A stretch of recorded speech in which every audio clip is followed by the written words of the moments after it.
اعوذ باللہ من الشیطان الرجیم بسم اللہ الرحمن الرحیم ربی یسر ولا تعسر وتمم بالخیر۔ آج میں جس موضوع پر بات کروں گا وہ ہے اسلامی اخلاق و آداب۔ جس طرح ہر قوم و ملت کے اخلاق و آداب ہوتے ہیں، اسی طرح اسلام بھی اخلاق و آداب زندگی سے مالا مال ہے، بلکہ اقوام و ملت عالم سے اگر موازنہ کیا جائے تو اتنے نفیس اور بلند اخلاق اسلام کے علاوہ کسی اور مذہب میں نہیں پائے جاتے۔ حقیقت یہ ہے کہ مذہب اسلام جہاں خالق کی عبادت پر زور دیتا ہے، وہیں زندگی گزارنے کا پورا نقشہ ہمیں عطا کرتا ہے، ایسا مکمل نقشہ کہ جس میں کہیں بھی کوئی جھول اور کجی نظر نہیں آتی۔ اللہ تعالیٰ نے اپنے فضل و کرم سے اخلاقیات کا ایک بہترین نمونہ جو ہے ہمیں اپنے پیارے نبی حضرت محمد مصطفیٰ صلی اللہ علیہ وسلم کی شکل میں عطا فرمایا ہے۔ اللہ تعالیٰ نے اپنی کتاب قرآن پاک میں اس کا خاص طور پر ذکر فرمایا ہے۔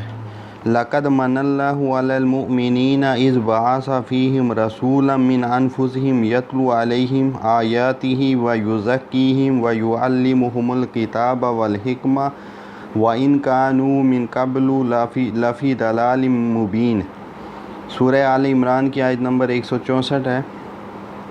در حقیقت اہل ایمان پر تو اللہ نے یہ بہت بڑا احسان کیا ہے کہ ان کے درمیان خود انہی میں سے ایک ایسا پیغمبر اٹھایا جو اس کی آیات انہیں سناتا ہے، ان کی زندگیوں کو سنوارتا ہے اور ان کو کتاب اور دانائی کی تعلیم دیتا ہے، حالانکہ اس سے پہلے یہی لوگ سری گمراہیوں میں پڑے ہوئے تھے۔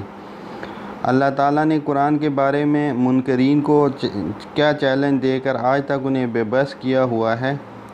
فاتو بی صورت من مثلی، کہ اس قرآن جیسی ایک صورت ہی بنا کر پیش کرو۔ اب سورت کوثر جو ہے، انا آتینا کل کوثر، یہ ایک چھوٹی سی صورت ہے۔ قرآن یہ چیلنج کر رہا ہے کہ اس جیسی ایک صورت بنا کر لے آؤ۔ ایسے ہی لقد کان لکم فی رسول اللہ اسوۃ حسنہ فرما کر چیلنج دیا کہ انسانیت کا ایک بہترین جیتا جاگتا نمونہ عمل ہم نے اپنے آخری نبی صلی اللہ علیہ وسلم کو بنایا ہے، اس جیسی ایک ہی صورت پیش کر کے دکھاؤ۔ حضرت ابو علی سینا رحمۃ اللہ علیہ کا ایک فارسی کا شعر ہے کہ میں نے قرآن کا ایک ایک ورق دیکھا ہے، کوئی صورت بھی تو ان کی صورت جیسی نہیں، یعنی کوئی صورت بھی تو تنہا ان کی تصویر نہیں کھینچتی، 30 پارے جوڑنے سے ان کی خوبصورت تصویر بنتی ہے، جن کا نام مبارک محمد صلی اللہ علیہ وسلم ہے۔ قرآن مجید میں حضور اقدس صلی اللہ علیہ وسلم کی سیرت طیبہ پر سب سے مستند کتاب ہے۔ ام المومنین حضرت عائشہ صدیقہ رضی اللہ عنہا نے فرمایا تھا، کانا خلقہ القرآن، یہ بخاری شریف کی حدیث ہے کہ آپ کا کردار قرآن مجید ہے۔ قرآن کریم میں جن باتوں کے کرنے کا حکم ہے، ہم پورے وثوق سے کہہ سکتے ہیں کہ حضور صلی اللہ علیہ وسلم یہ کام کرتے رہے، اور قرآن نے جن برائیوں سے بچنے کی تلقین ہے، ہم پورے یقین اور قطعی طور پر کہہ سکتے ہیں کہ حضور صلی اللہ علیہ وسلم نے ان کاموں سے اجتناب کیا۔ بس نگاہ معرفت سے دیکھیے تو بسم اللہ سے لے کر والناس تک تمام محمد صلی اللہ علیہ وسلم کے کردار کی حکایت ہے۔ اب اگر ہم عبادات اور آداب معاشرت کا تعلق شریعت میں دیکھیں تو یہ دونوں چیزیں جدا جدا ہیں یا دونوں ایک دوسرے کے لیے ضروری ہیں۔ ایک مثال سے یہ بات ہم سمجھ سکتے ہیں۔ حضرت عمر رضی اللہ عنہ کے سامنے ایک مقدمہ پیش ہوا جس میں جو مدعی کے پاس 2 گواہ تھے، ایک گواہ کے بارے میں تو انہیں علم تھا کہ وہ قابل اعتماد ہے، لیکن جو دوسرا گواہ تھا اس کی ثقافت کا حال انہیں معلوم نہیں تھا۔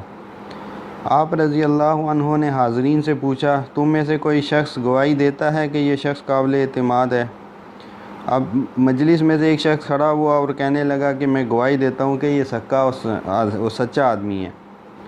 حضرت عمر رضی اللہ عنہ نے پوچھا کہ تمہیں کیسے معلوم ہوا کہ یہ قابل اعتماد ہے؟ آپ نے اس سے پوچھا، کیا تو اس کے پڑوس میں رہا ہے یا اس کے ساتھ سفر کیا ہے؟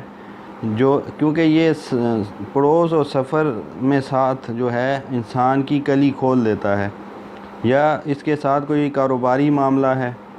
اس نے کہا ان میں سے تو کوئی بات نہیں ہوئی۔ حضرت عمر رضی اللہ عنہ نے فرمایا شاید تم نے اسے نماز کے بعد مسجد سے باہر آتے دیکھا ہے، پس تم تو اسے کردار کے لحاظ سے نہیں جانتے ہو۔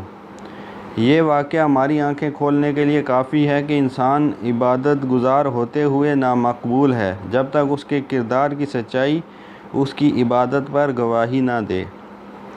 قرآن کریم منصب نبوت کی ذمہ داری یہ بھی بتاتا ہے وَيُزَكِّيهِمْ وَيُعَلِّمُهُمُ الْكِتَابَ وَالْحِكْمَةَ، بلکہ یزکیہم کو قرآن بار بار دہراتا ہے کہ حضور صلی اللہ علیہ وسلم کی صحبت سے تم پر اللہ کی رحمت وارد ہوتی ہے، جس سے یہ جذبات ڈلتے ہیں، روحوں کی جو سیاہیاں اور تاریکیاں ہیں وہ دور ہوتی ہیں۔ جذبات ڈلنے کے بعد تمہاری عقل میں کتاب اللہ ڈالتے ہیں۔ اگر کردار کا برتن ہی گندا ہو اور اس میں قرآن ڈال دیں تو قرآن جب باہر آئے گا تو گندگی سے آلودہ ہوگا۔ وہ آلودگی قرآن کی نہیں بلکہ ایسے نفس کی خباثت ہوگی۔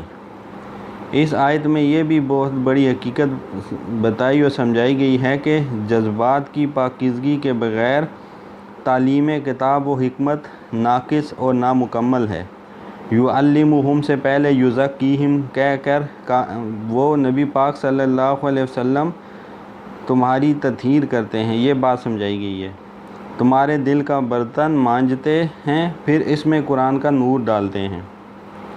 ذکر و عبادت میں ہمیں عجیب و غریب نسخے دیکھنے میں آتے ہیں، غیر فطری چیلہ کشی، مراقبے، لمبی چوڑی غیر مسنون دعائیں، بے ہنگم وظائف، اپنے جی سے گرے ہوئے طریقے۔ کیا اس ہستی کی تعلیم ناکافی ہے جو اللہ کے محبوب ہیں، جن کا فرمان اقدس یہ ہے میرے رب نے مجھے علم عطا کیا اور بہت اچھا علم دیا، میرے رب نے مجھے تہذیب سکھائی اور بہت اچھی تہذیب سکھائی۔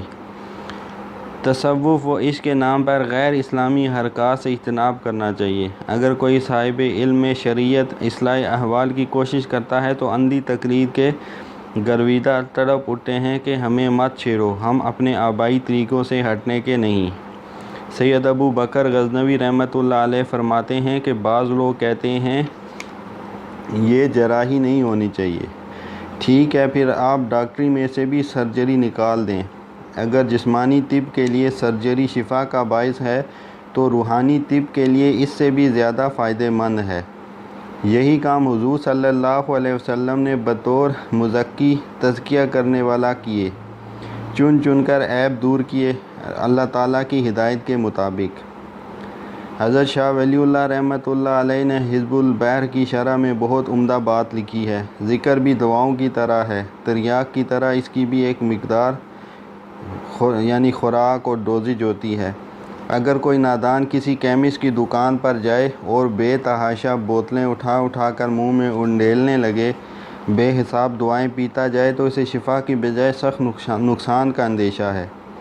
لہٰذا طبیب اعظم صلی اللہ علیہ وسلم نے اپنے رب کی رہنمائی میں جتنی مقدار بتائی ہے اس حد سے گزرنے میں ہلاکت ہے۔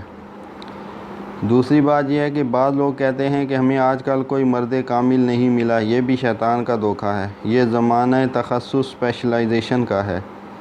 جس صاحب علم سے کوئی چیز ملتی ہے اس سے لے لینی چاہیے۔ کوئی مربی و مزکی ہے، کوئی مفسر ہے، کوئی محدث ہے اور کوئی مورخ ہے، کوئی ماہر تجوید قرآن ہے، کوئی زبان و ادب میں ماہر ہے۔ ہر ایک کے در نیاز پر بڑے ادب سے حاضری دینی چاہیے اور جہاں تک ممکن ہو سیکھنا چاہیے۔ یہ سب خوبیاں کسی میں موجود ہوں تو کیا ہی بات ہے، ورنہ جو ہر چمن سے شہد کی مکھی کی طرح گلہائے رنگا رنگ کا رس چوسیں تاکہ شہد تیار ہو سکے۔ اللہ تعالی ہمیں ان تمام باتوں پر عمل کی توفیق عطا فرمائے۔ وما علینا الا البلاغ۔